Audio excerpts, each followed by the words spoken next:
Assalamu alaikum wa rahmatullah. So this is the Kitab al-Adhkar class. And last week we didn't get very far.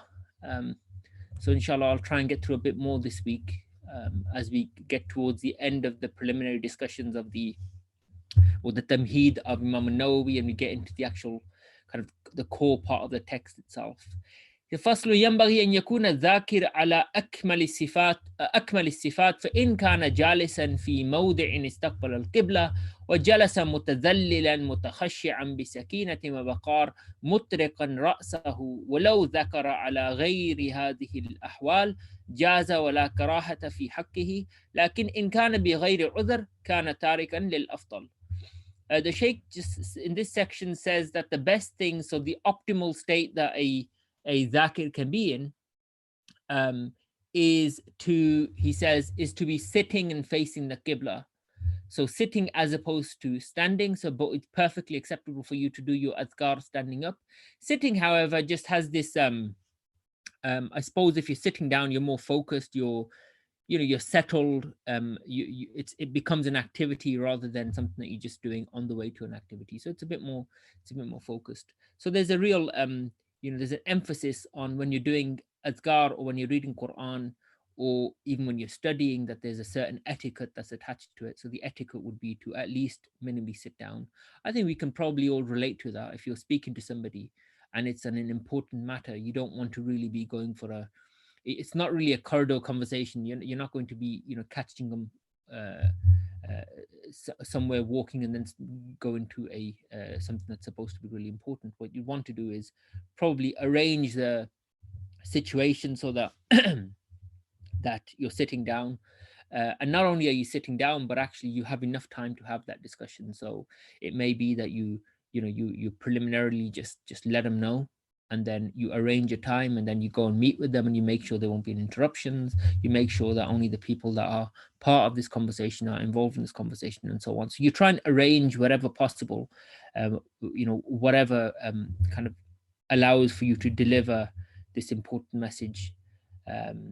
You try and arrange for that the best that you can. What you don't do is you don't just sweepingly just catch somebody strolling down a street and just run across the road and suddenly say, by the way, and then and give them a big piece of news. So you try and do it appropriately. But having said that, sometimes it's not always feasible for various reasons, and that's true also for azkar, that where possible you try and do your azkar in the optimal state, but sometimes circumstances are such that it doesn't allow for that, and therefore what you do is you at your discretion you do the best that you can. So if it means that the only chance you get to do your azkar is strolling through a strolling on the way to work, then so be it. That's when you do your azkar. What you don't do is you don't miss your routine, or don't not do it just because you haven't quite created the perfect ambience for you to get into the dhikr mode. Yeah, so any mode can be a dhikr mode. You can be driving, walking, sitting, whatever, if the need arises. وجلس متذللا متخشعا, and ideally what you do is you put yourself in a state where you are completely mutadallil means to accept your status.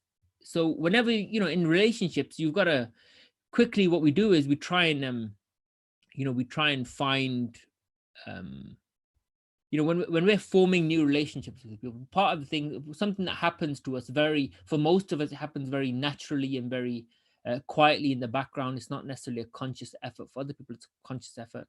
What we do is we try and find ourselves in that, find our kind of a balance between you and the person that you're speaking to for the first time, so that you not balance is the right word. What you're finding is a common ground, and that common ground is just what you need to find your place in that relationship. So for many of us, it can be quite natural, where you just stumble upon something that's a common interest, and then what you do is you gravitate towards that common interest.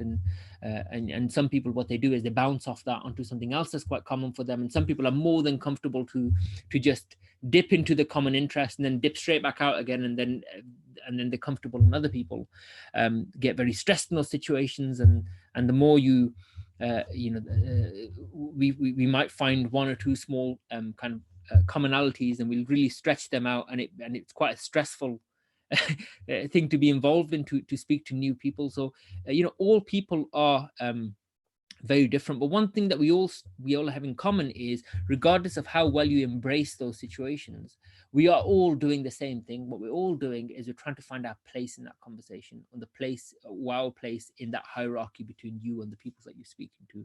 You want some sort of validation and some sort of acceptance. When we get that sign that we've been accepted, and that comes through some visual cue or some verbal cue, something that validates what we said, and that's the in for us to partake in this conversation and become a part of that conversation that you were once an outsider in. It's what we're doing is we're doing what is ultimately a kind of way of asserting and accepting status within a relationship, and in certain instances that status is pre kind of ordained. It's already, so between you and a teacher, for example, at school, you don't have a conversation with your teacher try to ascertain where your place is. So your conversation naturally is very different. So people who are not very good at speaking to new people tend to be okay in situations where there's clearly some a dominance there, and that's because you're not trying to find your place. You've already accepted your place. And equally, some people who are very are not into not very good at getting to know new people, or are not necessarily extroverted, are okay if they are they're in a relationship where they are already quite dominant in that circle. So if you're around a group of friends and you already quite have have a leading role within that group, for someone new to come along, you're okay with it because you've almost asserted your dominance. So if anyone feels like, why is it that I have I find it difficult to navigate new people, and yet there are instances where it's okay, it's because really what it comes down to is trying to find, it's a very instinctive, very innate thing that we all have in common. It's just we manage it very differently. So anyway, to cut a long story short, when we say mutadallil, it's about accepting your place in your relationship with God. And that is a state you have to almost try to put yourself into. To mutadallil is, it requires effort. That's why it comes from the roots letters, well, not the root, but the form tadallul, which is that requires some work. You have to almost focus on you have to, in believing God is all powerful, right? You can either do so by focusing on God's power, or you focus on your own weaknesses, and either of those will lead you to where you need to be. So tadallul is actually accepting you can never fully appreciate or know God's power. So what we need to do is then turn it the other way. So introspectively, we look at the fact that we are weak without God. So our tadallul is our recognition of our own weaknesses and deficiencies before God, a sense of embarrassment even, which gives us our place in that relationship with Allah subhanahu wa ta'ala.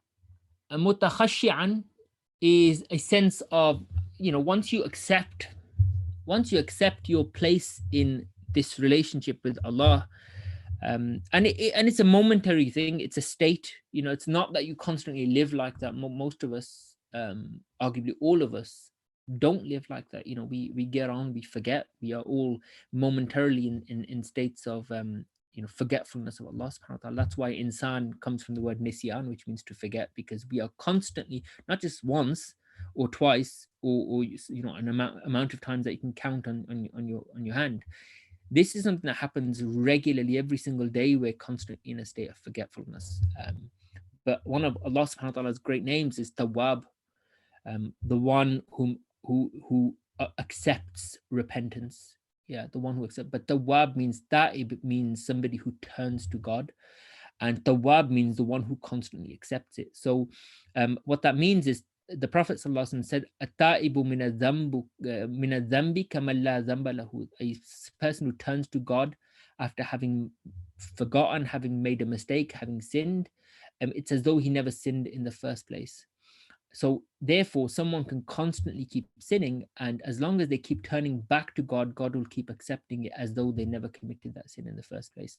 So God never grows tired of of our mistakes or of forgiving us. So we should not grow tired of asking him, and we shouldn't fall into the trap of the shaitan of thinking that somehow we've sinned too much and we can't turn to God, or somehow we've let God down again, or somehow we've let ourselves down and we don't deserve it, or anything of that nature. These are all kind of common traps that we fall into. But actually, God never grows tired of any of these things. So as long as we keep asking, God will, inshallah, he will keep giving. So mutakhashi'an is when you accept your status before God, and when you accept that within a hierarchy of, I suppose, a hierarchy of dominance, if you are the subservient one, then there has to be a degree of fear attached to that, a vulnerability. So mutakhashi'an is fear, but actually it's also a type of vulnerability. It's feeling vulnerable before Allah subhanahu wa ta'ala, but doing so bisakinatin, but also having sakina. Sakina is being at peace.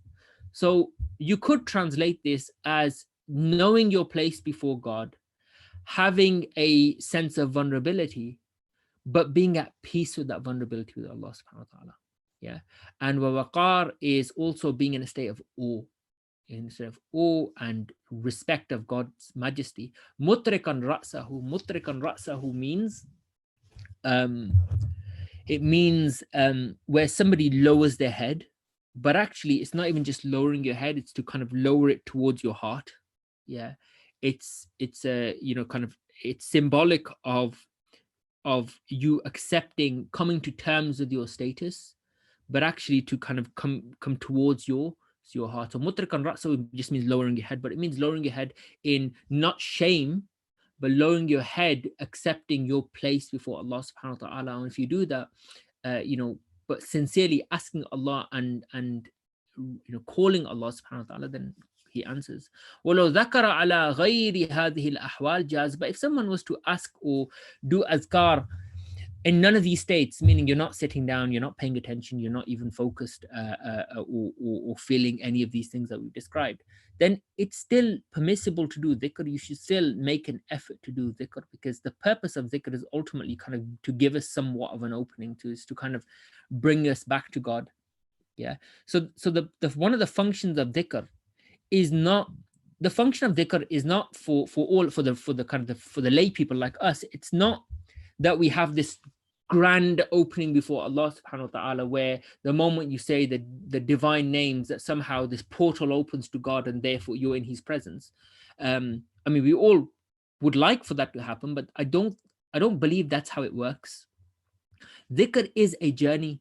It's a journey towards God and a journey away from the dunya. So it is a type of mindfulness where you are becoming present, or attempting to become present in the moment, and trying to drown out everything that's around you, the dunya that's around you, the people, the life that's happening around you, the chaos, trying to drown that out as much as is possible for you, and trying to, through that, focus in, home in on God.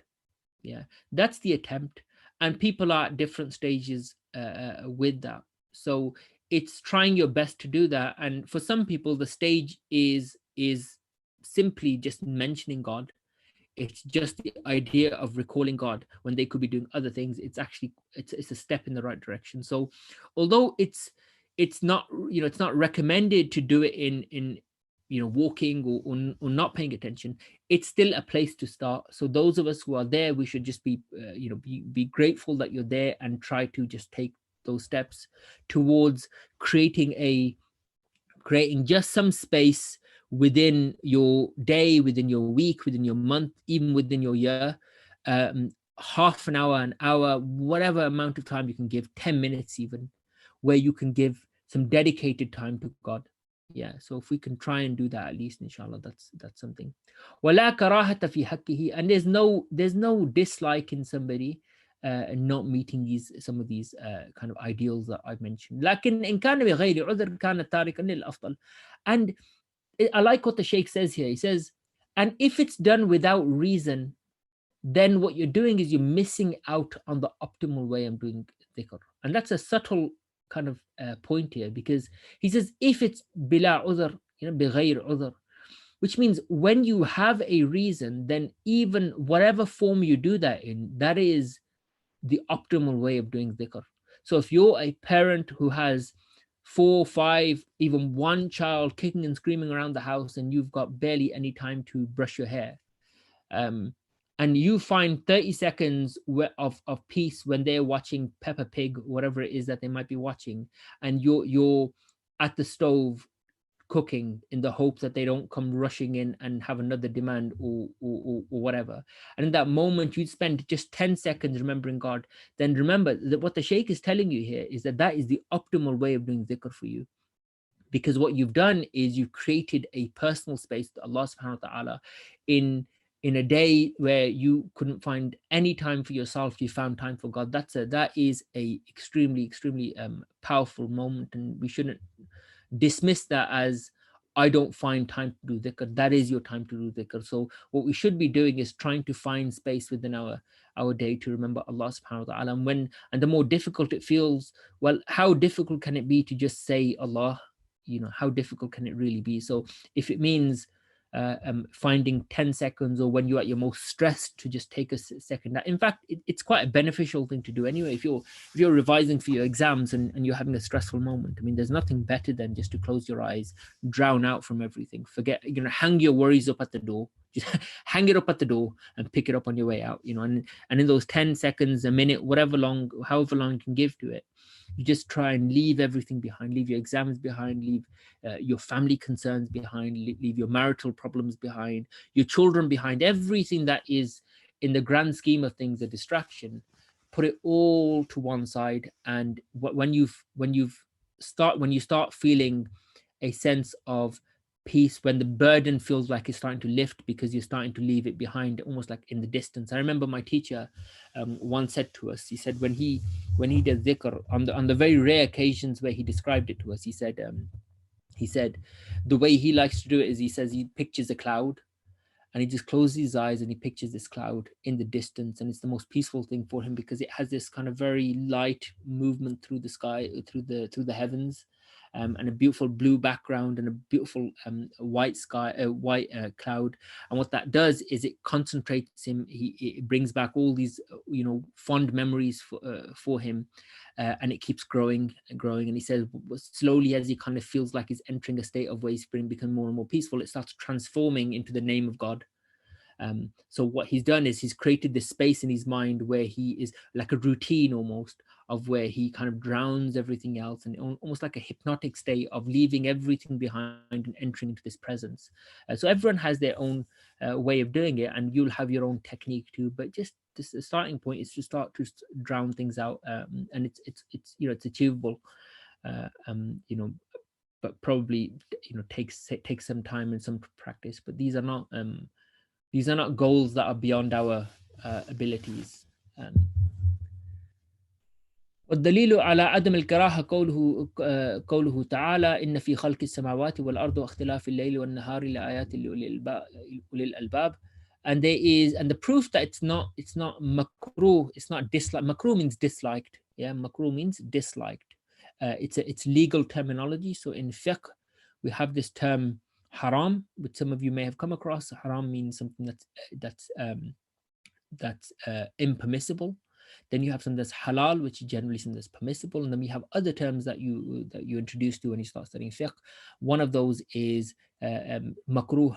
Makruh means where you can't really call it haram, but it's not exactly something that's recommended, and it's certainly not an obligation. So it's kind of closer to the haram end than it is to the permissible end. We call that makruh or disliked. And he says the proof that this, meaning not to do dhikr in a non-optimal state, is not makruh, it's not disliked, is where Allah says, indeed, in the creation of the heavens and the earth and the changing of the night and the day are signs for those who have lub, who have intellect. الَّذِينَ يَذْكُرُونَ اللَّهَ, those who remember God, قِيَامًا وَقُعُودًا وَعَلَى جُنُوبِهِمْ, and that they remember Allah subhanahu wa ta'ala standing, sitting, and on their side. وَيَتَفَكَّرُونَ فِي خَلْقِ السَّمَاوَاتِ وَالْأَرْضِ, and they reflect on the creation of the samawat and ard, the sky, the heavens and the earth.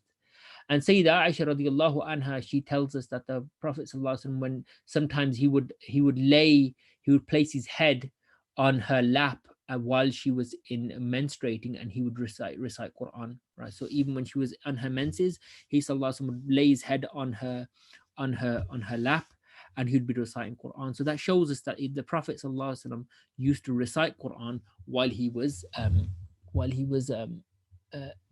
lying down. So that kind of gives us some evidence that this is practiced by the Prophet sallallahu alaihi wasallam. And this is a sound hadith narrated by Imam Bukhari and Imam Muslim. And also it says that Sayyidah Aisha itself, there's a narration that again in Sahih Bukhari, that Sayyidah Aisha used to read her hizb. Yeah, so a hizb is a way of apportioning the Quran. So she used to read a portion of the Quran while she was resting, meaning mutaji'a means lying back on her bed, on the sarir. وينبغي أن يكون الموضع الذي يذكر فيه خاليا نظيفا. And this next section, he says, it's also important that the place where we pray, where we do dhikr, where we remember God, is clean. Yeah, it's free of distraction and it's clean. فإنه أعظم في احترام الذكر المذكور ولهذا مدح الذكر في المساجد والمواضع الشريفة. And the Sheikh says, and it's one of the most important things that you can do in respecting the time that you are going to put into the dhikr. Yeah. And this is why doing dhikr to remember Allah subhanahu wa ta'ala in all its forms, be it studying, be it teaching, be reading some litany, he says it's recommended to do so in the masajid, in the masjid, wal mawadi' sharifa, and all kind of sacred places. Yeah, so all clean, sacred, dedicated places. وجاء عن الإمام الجليل أبي ميسرة رضي الله عنه قال لا يذكر الله تعالى إلا في مكان طيب. And it's said by Abu Maysara here that he said that God shouldn't be mentioned except in a pure place. Yeah. وينبغي أيضا أن يكون فمه نظيف. And it's also important that we make, so this is, I mean, all of this bit here is about making sure that, look, you're not only are you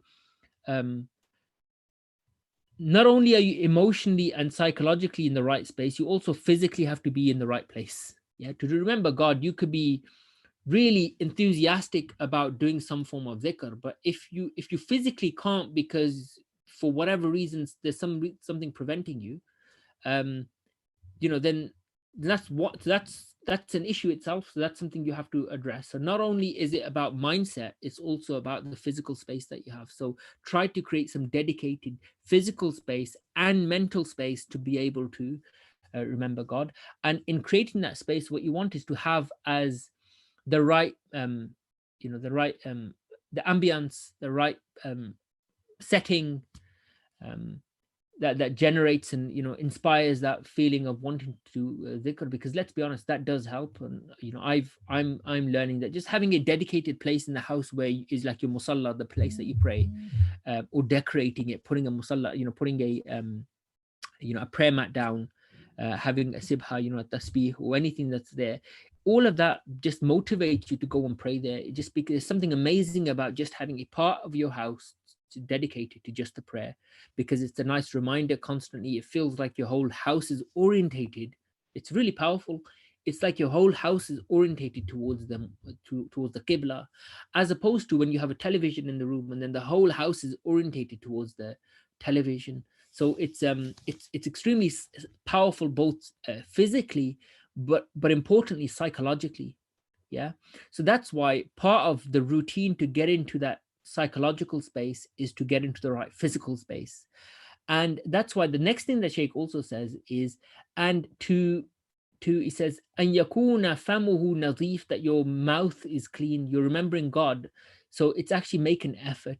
So to wash out the mouth. فَإِنْ كَانَ فِيهِ تَغَيُّرٌ, he said, if there is some change in it, yeah, in other words, if you have bad breath, he says to clean it, meaning brush your teeth. Yeah, azalahu bis siwak. Siwak here is what in the old days, and it's still a practice that's continued today, where you use a piece of a wooden a twig from certain trees that that have the right texture to be able to clean the teeth with. he says to use that for, in our case, that would be if you can get hold of a siwak, get a hold of a siwak. If not, just to brush your teeth. It's about getting, I read this as it's about getting into the right mental space, to make an effort for God. He says, so if it smells, then to try and to brush your teeth. This is all optimal, by the way. Of course, if you find yourself lying in bed and you want to do dhikr, you don't have to go through this whole routine to do this. If you want to, you can, but that's certainly not something you have to do. وَإِنْ كَانَ فِيهِ نَجَاسَةٌ, if there is some impurity in the mouth or in the space that you're going to be doing dhikr, then to remove it, بِالْغَسْلِ بِالْمَاءِ, to wash it, to remove it. فإن كان فيه التغير أزاله بالسواك وإن كان فيه نجاسة أزاله بالغسل بالماء فلو ذكر ولم يغسلها فهو مكروه. If somebody has an impurity in their mouth or they're sitting on an impurity, right, and if you don't remove it, that's considered makruh. That is considered disliked, because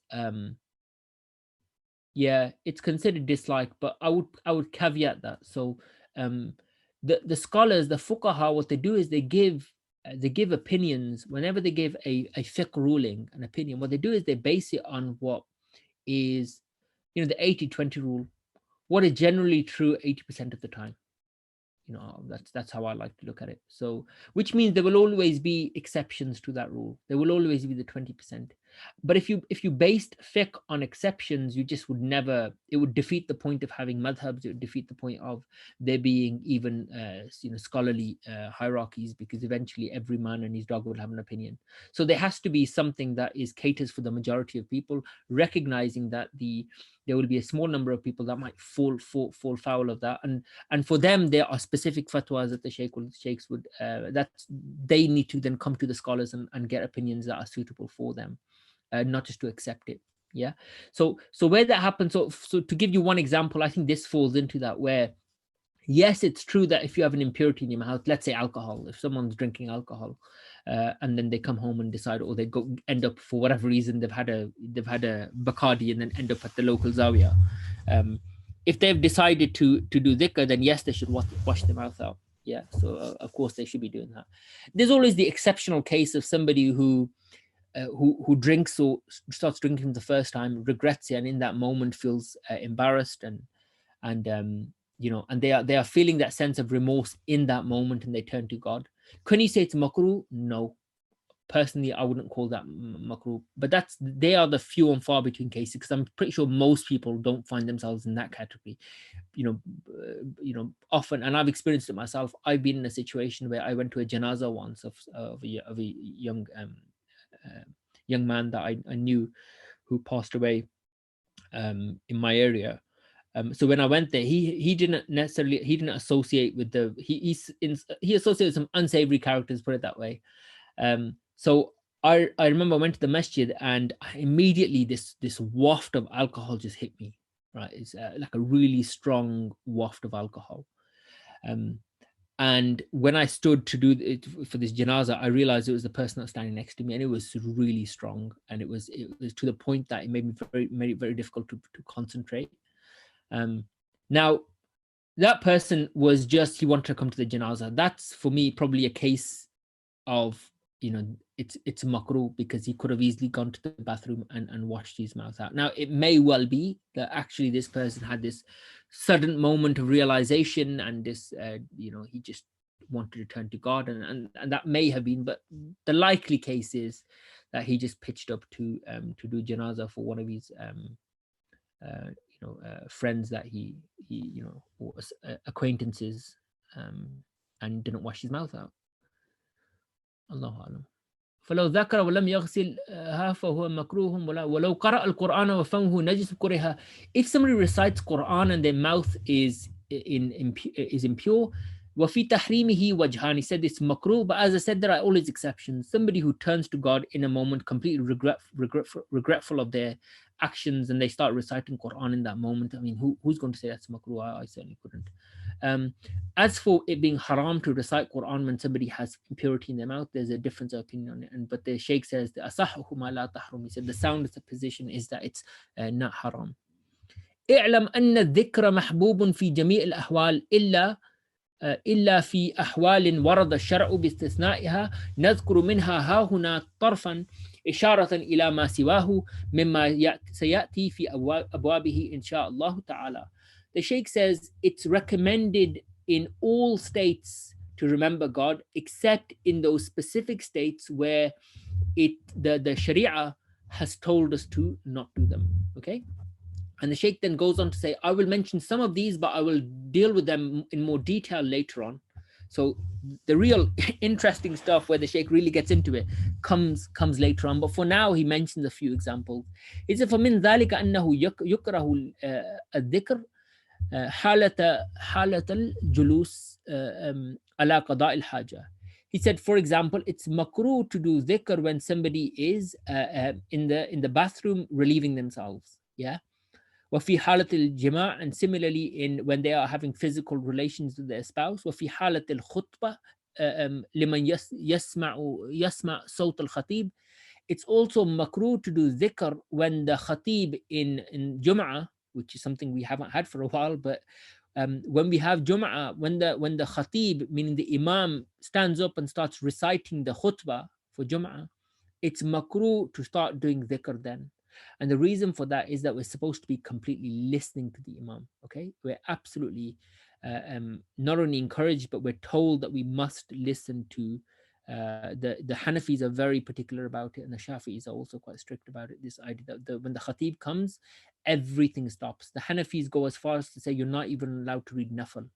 Yeah, you're not allowed to do anything when the khatib comes. You have to listen and pay attention, because Jum'ah is supposed to be a communal event where you have a imam. In the old days, there would be this, all the masjids, the small masjids would close down and they go to the central masjid in their locality, and everyone would pray together. And there the main imam would speak and give people some words of encouragement, some advice, some nasiha, and also he would some admonishment, right? He'd tell them what what the community needs to do more of, and equally what the community needs to do less of. So it was a time for people to listen about their and learn about their deen and about the communal obligations. So that was the objective of the Jum'ah khutbah.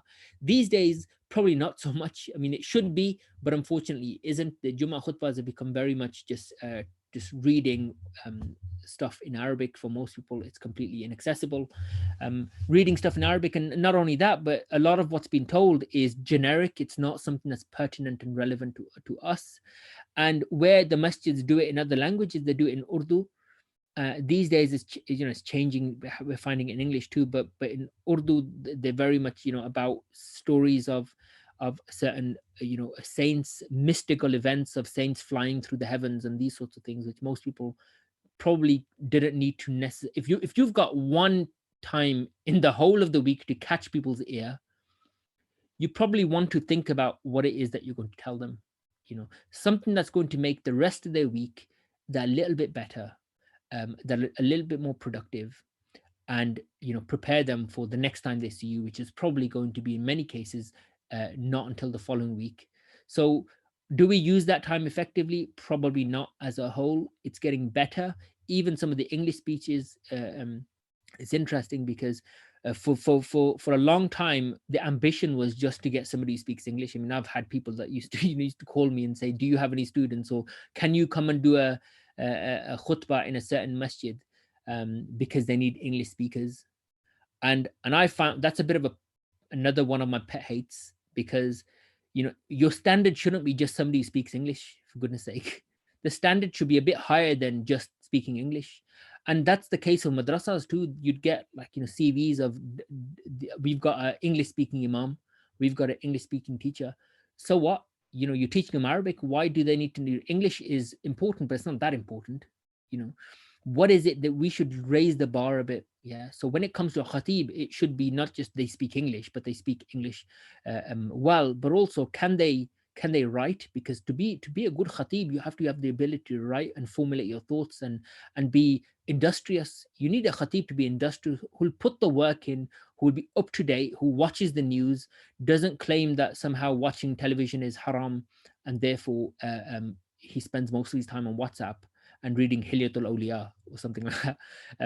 You need someone who's going to be industrious, who knows their community, knows the problems, but also is optimistic and can be embraced by everyone, that is respected and trusted, by the young as well as the old. You know, you've got to put time and effort into someone who's going to be a khatib, not just he speaks English and has a foot-long beard, stick him at the front, which is unfortunately we've been doing this for too long. وفي القيام في الصلاة, similarly, it's not, you should, when you're standing, قيام في الصلاة is when you're actually standing for the prayer. Yeah, he says it's not a time for to do dhikr, it's a time for recitation of Quran, that's why. بل يشتغلوا بالقراءة, he said in that time you're supposed to be reciting Quran. وفي حالة النعاس, هذا النعاس is when somebody's feeling when you're feeling so exhausted, you're kind of barely with it. Yeah, if you've had an extremely long day and you're barely awake and you don't even know what you're saying, you're really tired, then in that state, you know, it's not recommended to do dhikr. ولا يكره في الطريق ولا في الحمام والله أعلم.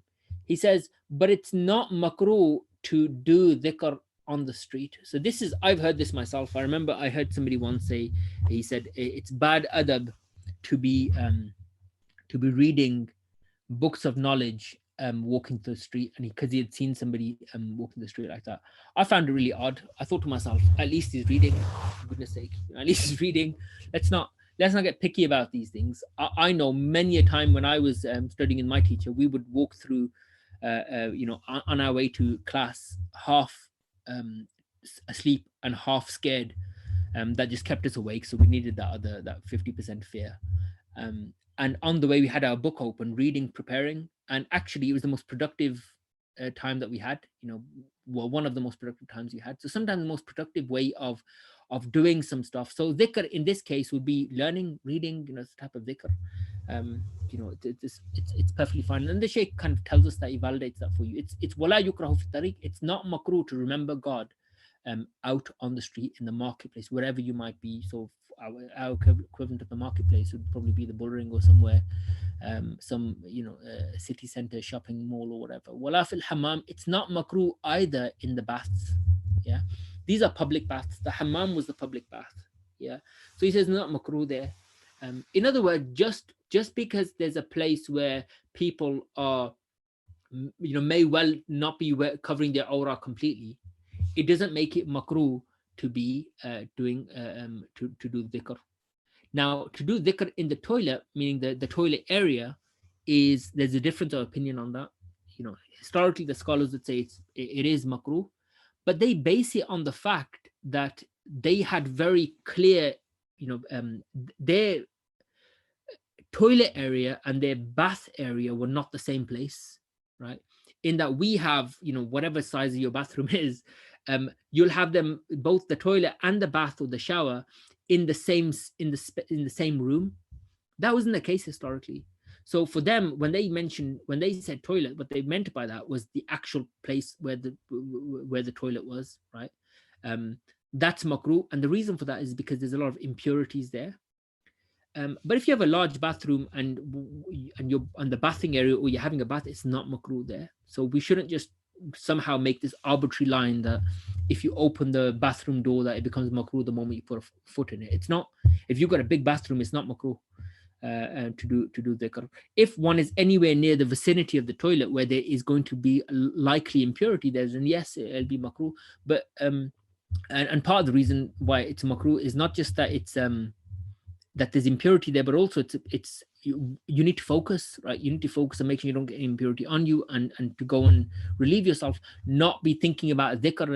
It's a strange notion anyway. So, you know, be you know, follow your common sense on these sorts of things, not necessarily the fatwa of somebody who doesn't know the measurements of your bathroom. المراد من الذكر حضور القلب, and the Shaykh then says what we mean by dhikr is presence of heart. Yeah, presence of heart. This is quite an important point now. So along the way I've been saying, look, dhikr is not just remembering Allah subhanahu wa ta'ala in the conventional kind of way. Dhikr is to remember God not just the conventional way, but also things like doing anything for the sake of God is a form of dhikr of Allah subhanahu wa ta'ala. Yeah, to do anything for the sake of God is a form of dhikr, and we should start counting that as a type of dhikr. Yeah, so meeting with a friend, calling your parents that you haven't spoken to for a while, if you do it knowing that, look, the Sharia emphasizes connecting with our loved ones, then to make that call, that immediately converts that into a rewardable act. It's a type of dhikr. Every step that we take to the prayer, every step you take to the wudu area is a form of ibadah, it's a form of dhikr. Yeah, and every step back, if your intention was to pray. So all of these ayahs, ultimately what we mean by dhikr is not the physical litany or the act that you do. It comes down to presence of heart. Yeah, it's about hudur al-qalb. فَيَنْبَغِي أَنْ يَكُونَ هُوَ مَقْصُودُ الذِّكْر. He says it's important that's what we make that's what we should make as the objective of the dhakir, of the person that's remembered. فَيَحْرُصْ عَلَى تَحْصِيلِهِ وَيَتَدَبَّرُ مَا يَذْكُرُ. He says that you should desire to have presence. So it's what I was saying about trying to be present in the moment. Yeah, he said that's what the objective should be, is to try and to bring presence of heart, to kind of exclude everything around you and try and enter a state where you're completely you're if nothing else, divorced from everything around you. Yeah, and you should try and you should desire to, you have hirs for this, you should desire and want to achieve this. And you should try and reflect on what you say or what you read or what you do. So that's it. That's why knowledge is a good way of dhikr, because it's so much easier to reflect on. Yeah, to say Allah, the name is it's not easy to reflect on. It's not easy. It takes effort, it takes time, it takes trial and error, a lot of it. But when you read a verse or when you read a hadith, to stop and reflect on that in your own life and think, how is this relevant to me, is something that's achievable. So it's when you read a verse or you read a book about something interesting, like life of a sahabi or life of somebody, some great scholar, anything like that, when you start reading, or Kitab al-Adhkar, you have so much more to reflect on, so much more that you can immediately implement or think about in your life, even if you can't implement it. So therefore tadabbur becomes a lot easier, and then therefore presence becomes easier. If you want to know what presence of heart is, actually, those of you who are Harry Potter fans, all of you that read Harry Potter have pure hudur al-qalb, right? Pure hudur al-qalb. If you want to know what presence of heart is, just ask an avid Harry Potter fan. My son is one of those. There's at least one or two on here. Probably all of you are. But when people read Harry Potter, it's just amazing how much how much they submit to the book. That's hudur al-qalb, where they're completely dead to the world while they're reading it. مطلوب كما هو مطلوب في القراءة لاشتراكه ما في المعنى المقصود. And he said the objective of dhikr is to have reflection. That's the core, to reflect on it and to be yes, he said to reflect on it, in other words, to have hudur al-qalb. So he translates presence of heart is a reflection. Yeah, it's to have tadabbur, to reflect on what you're reading and what you're saying, think about it, apply it in your own life. في الذكر مطلوب كما هو مطلوب في القراءة. In the same way, it's recommended like like recitation. When you're reciting Quran, really you want to reflect on what you're reading. So I would recommend, if you're reading Quran, to read a page or 2 pages of Quran, and then alongside that read a translation of it, translation of Quran. Yeah, you can't go wrong. ولهذا كان المذهب الصحيح المختار استحباب مد الذاكر قول لا إله إلا الله. So he said this is why the sound opinion, the sound position on reciting, reading La ilaha illallah is mad, is istihbabul mad. Mad means the extension. Istihbab means recommended. He said it's to recommend it, to extend and say, not to say La ilaha illallah, but to say La ilaha illallah. La ilaha illallah. That it's the extension of the La, and then ilah, illallah. Yeah, so extend the, and it is particularly for the la and the Allah is to extend it. Yeah, but not to extend every letter. So not to say la ila, to not say e. Yeah, just the extensions are extended. You don't extend the letters that are like the ya. وأقوال السلف وأئمة الخلف في هذا مشهورة, and there's many opinions on this. Why? What's the relevance here? He's telling us that because by saying La ilaha illallah, when you say it slowly, it almost forces you into reflecting on what you're saying. So by saying something slowly, you have to think about what you're reciting, what you're reading. You have to reflect on it. So there's an emphasis there. So I'm going to stop on just that bit there, la ilaha illallah. And next week, inshallah, what I want to do is I want to do it today actually, but I'll do it next week. Speak a bit about this kalima la ilaha illallah, because it's seen as the greatest form of dhikr, because it's a complete nullification of anything that's not God. La ilaha, there's no other deity, nothing else that's worthy of worship, illallah. So what it does is it kind of removes everything that's not God and replaces it with everything that is God. So la ilaha illallah is really, when I said exclude the dunya, so it's kind of removing everything out and becoming present, that's a form of la ilaha illallah. What you're doing is you're taking out what's not relevant, what's not important, what's not what's a distraction. Yeah, the la ilaha. And then what you're doing is you're replacing it. Yeah, the takhalli is idea of removing everything from your heart that stains it. The khalli, the kha. The halli is to replace that, to fill it with something that's beneficial for the heart. Yeah, and that's the idea of replacing it with God. And the third stage is called tajalli. So takhalli, tahalli, and tajalli. Notice all three of these words are exactly the same. There's just a dot that goes from the top, takhalli, and then it disappears into it, tahalli, and then it goes into the middle, tajalli. This idea of something on the outside becoming a part of you, just like the jim, the dot is on the outside and it becomes a part of you.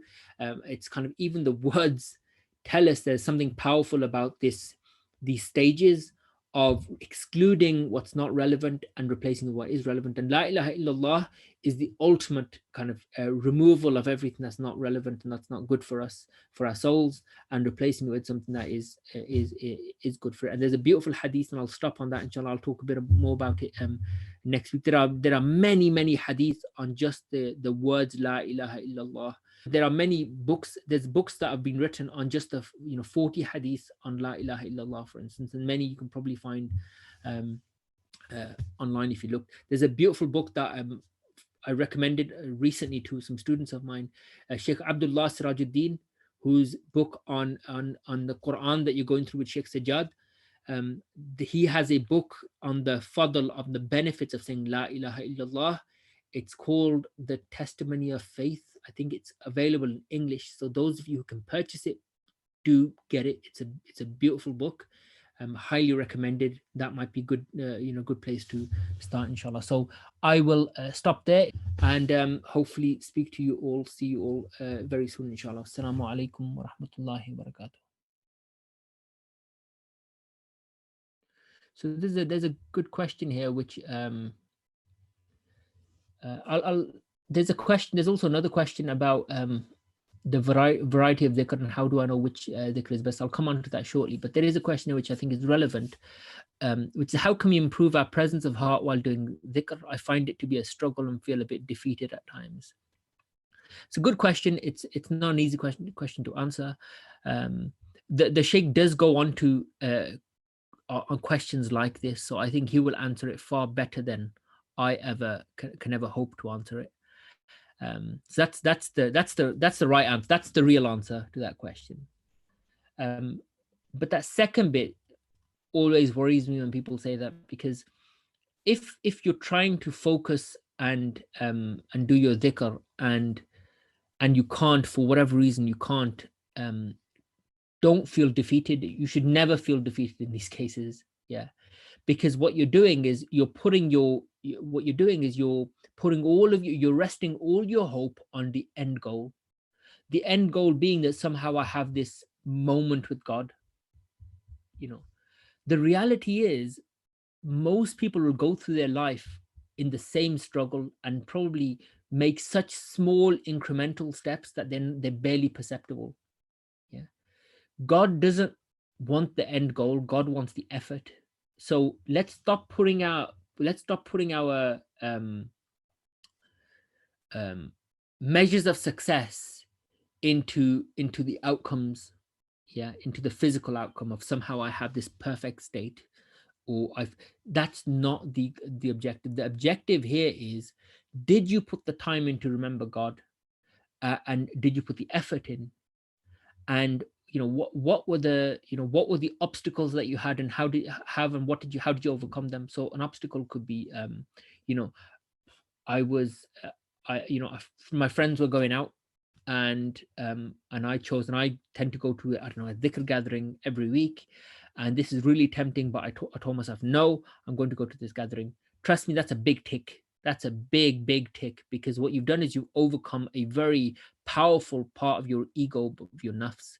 When you go to this gathering now, you may have a jolly good time with your friends there. The thing is, don't forget the fact that there's a big win, the fact that you even made it there, and actually on another day you wouldn't have made it there, you would have gone out. That's a big success. If you've then if you've at least made an effort to, when the dhikr is happening, close my eyes, not to start getting distracted. If you are getting distracted, the next time you do it, am I still being distracted by the same things?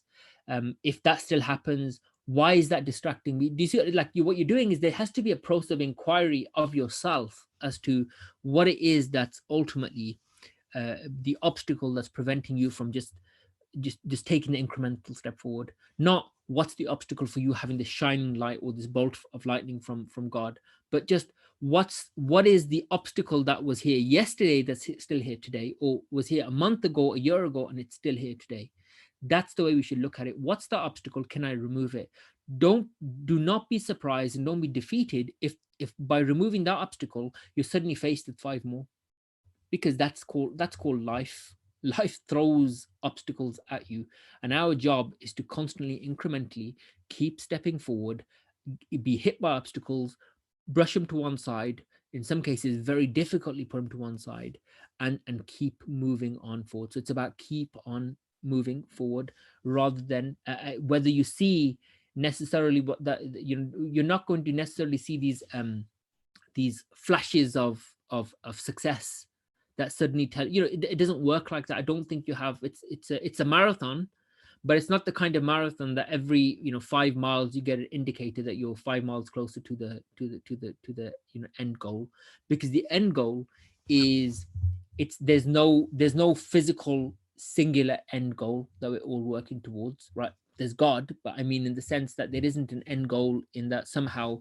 that's what gnosis, or ma'rifah, or being what God looks like. That is different for different people. For most of us, that's just a struggle that we go through of incrementally moving forward, never really seeing the full effect of it, but believing nonetheless that we are working towards God. For most of us, that's what we get, and then the signs will come kind of as alongside that, inshallah, that we may see, you may not see. It doesn't have to be. I guess the success is, I can't tell you actually what success is, but I can tell you what failure is. To feel defeated is failure. Yeah. And I say that, and I don't mean to kind of be dismissive. It's that tells me that you are your own worst enemy, right? And that's what we don't want to do. So don't make yourself your own enemy. Don't feel defeated in any of these things. Just constantly strive and take yourself to account when something gets in the way, and ask yourself, and move it, brush it to one side. And when you can't, ask yourself why. If you've got this major problem at home, you've got a problem with your sibling, and this is not going away, and that's getting in the way of your ibadah, then try and do move it to one side, brush it out of your moment. And then if you're finding it's still there and you can't get rid of it, then the next time you do it, try and do the same thing, remove it. And if you're finding it's a constant obstacle, then you have to take the next step. And the next step is, why is it such an obstacle? What is it about it? And maybe I need to address it. So maybe that's a sign that you need to address that underlying problem, that it won't just go away. So what you've then got to do is take the steps to address it. And sometimes it's as simple as, it may be that my sibling will never won't listen anyway. This is what they like, X, Y, and Z, sort of, sometimes a very typical kind of sibling situation.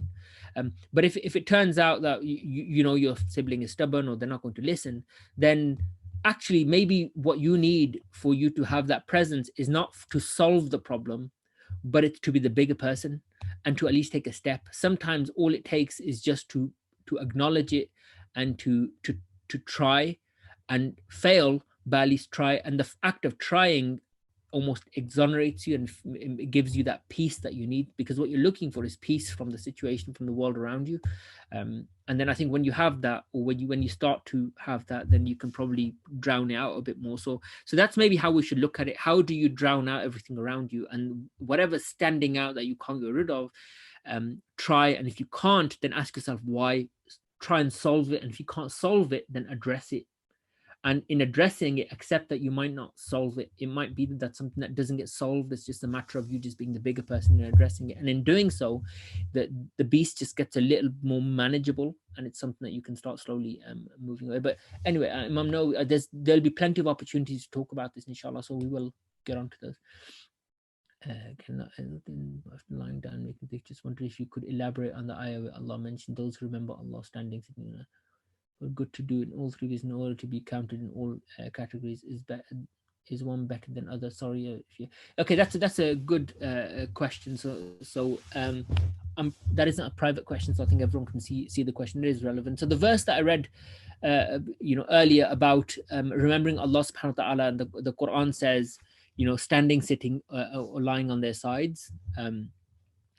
Does that mean all three of these are virtuous states to remember God in, or is it that there's an optimal? Now, the optimal is to be completely present. So what we are talking about is being completely present is the optimal state. And generally speaking, when you want to be completely present, you have to be comfortable. And when you want to be completely present, it can't be a corridor conversation. It has to be that you're sitting down. It has to be perhaps that your eyes are closed. It has to be that there's no noise around you. So really creating the most optimal situation, that means that you can have this munajah, this conversation with Allah subhanahu wa ta'ala. That's what dhikr is. Now, you can do it lying down, but the thing is, lying down is quite tempting for you to lose focus and shift away from God and shift kind of more towards yourself, because it's very easy to do. And same with standing. It's very hard to be focused when you're standing, especially if you're walking or whatnot. So all of these are praiseworthy to do if they happen to be the way that you can remember God in that state. So it really depends on ultimately what is it that you're trying to achieve. You're trying to achieve a presence. And if you can do that standing, if it happens to be that the situation requires for you to stand as opposed to sit, then so be it. If you are somebody that's doing a job standing and you remember God in that is the optimal way of remembering God in that state, because in the three options, only one was available to you and you made the most of it. Yeah. There is also an opinion, by the way, of Imam in the where is it mentioned? Imam, it's a commentary written on this on Imam Suhrawardi's work, if I remember correctly. And in that he talks about these three states, and he says each of these is representative of something. So the standing is representative of the prayer. Yeah, the standing is in representative of the prayer. And he said the sitting is that that kind of choice. I can't remember the exact wording he uses, but the point is that's the concentrated, focused, outside of the prayer remembrance of God. And the lying on your side is he mentions something, I can't remember exactly what he says, but to the effect that that's where you choose God over yourself, because lying on your side is kind of indicates somebody who's going to sleep, and it's about you. And choosing to remember God in that state is praiseworthy. So he kind of says that all of these three are representative of different states that human beings find themselves in, and in that they choose to remember God instead of anything else.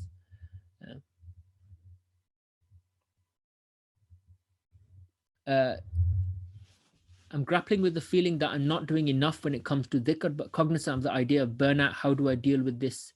The way you deal with it is focus more about your focus. Start with the burnout and then work your way back to dhikr. Yeah. it's better that you plan for burnout, as in know what your limits are, and then within your limits plan what you can do, than to be really heroic about what you can do and hit burnout. Because when you hit burnout, and we've all been there, I mean, in different facets of our life, we've all hit burnout. When that happens, it completely demoralizes you, and it can create this wall of frustration that's very hard to fight through. So why hit that wall, right? To avoid it, it's better that you avoid ever hitting that wall than crashing and burning through it, if you know, if it comes to that. So start at burnout. Everyone knows themselves. Everyone has felt burnout at some point. You know what you're capable of. And I said this in one of my very early lessons in this, is start with you know yourself. If you know, there's a great saying that's attributed to Ibn Arabi: man arafa nafsahu faqad arafa rabbahu. He who knows himself knows his Lord.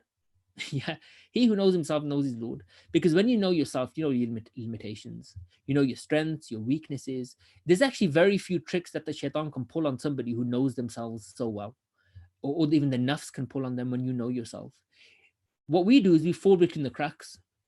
We fall for those age-old tricks, because we know ourselves, but we don't really know ourselves. We don't really like to pay attention to those aspects of ourselves. So it's things like that that the shaitan can really capitalize on.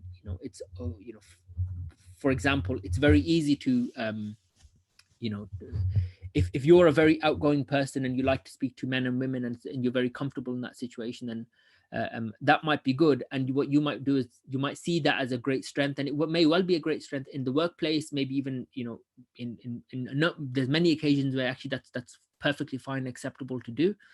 But then what you find is actually that turns into telephone conversation, and then text messages, and then when it turns into something where there may be a few of you, but it becomes this essentially this place where you're all comfortable, then what you're doing is you're kind of denying your own reality. And it happens sometimes where you deny the fact that actually I'm in dangerous territory here, because I'm creating a space where I might be tested. I might be tested in that there may be one sister or maybe one brother, depending on what the situation is, that I might have feelings for this person. And if you really know yourself, if you really stop and ask yourself or think about it before you get there, then you'll be able to solve that problem before it ever becomes a problem. But often, and I know through many experiences of people who have found themselves in the situation, is then they have to go through this torment for months on end, if not years, of grappling with these feelings, when really the journey could have been ended the moment it started if they were just a bit more vigilant of their own nature. So I really, really believe in this idea of he who knows himself, she who knows herself knows her Lord. Because when you really focus on yourself, on your own strengths and weaknesses, if you overthink, don't spend so much time thinking about the type of dhikr to do. You know yourself, you know what you're like. Why are you going to torture yourself over it? Yeah. So fight against it, and the fight it's much easier to fight on your own battleground. Sun Tzu said in The Art of War, never fight on the enemy's territory. Very first rule of war: never fight on the enemy's territory. So why put ourselves through something when we know ourselves so well? We choose to ignore it, and then we find ourselves fighting a battle that we're just not capable of, or we just don't feel confident enough that we'll be able to win. And that's because we've just completely shifted ourselves away from our comfortable space. So my advice to people would be, try to look at your own, just write it down, note form it. What are your strengths and what are your weaknesses about yourself that nobody will ever see, but you will rip it up at the end of the day if you want to. What are your strengths? Am I somebody who thinks, or am I somebody who doesn't think enough? Am I somebody who likes detail, or am I somebody who doesn't like detail? Am I somebody who gets distracted really easily or not? What are the kind of things that distract me? Why do they distract me? What are the look at who are my friends? Write them down. What is it about them that I like? What is it that makes them my friends?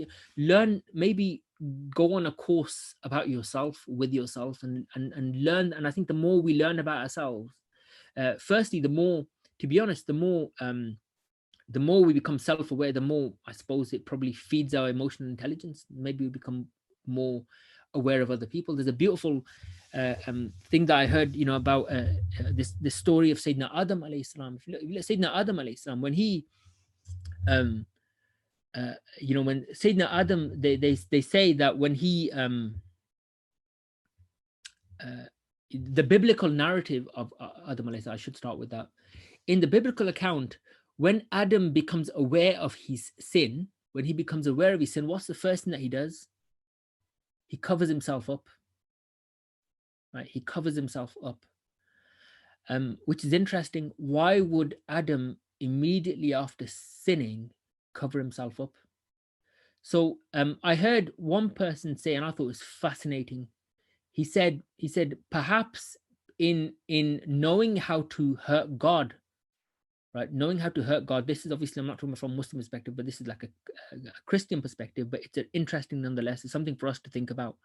Is when you know how to harm somebody else, no, when you learn how to harm yourself, you immediately know how to harm others. Yeah, the moment you learn how to harm yourself, the moment you sin against yourself, you immediately learn the tools of how, if you know yourself and you know what hurts you, guess what? You know how to hurt other people. Right? You know how to hurt other people.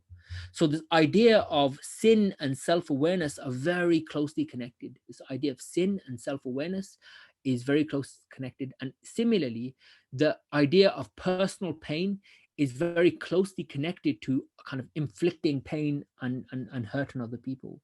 So by knowing ourselves, perhaps I think in going through this exercise, it won't be a wasted exercise, because we can learn some of our own strengths, but equally our own, the things that pain and hurt us.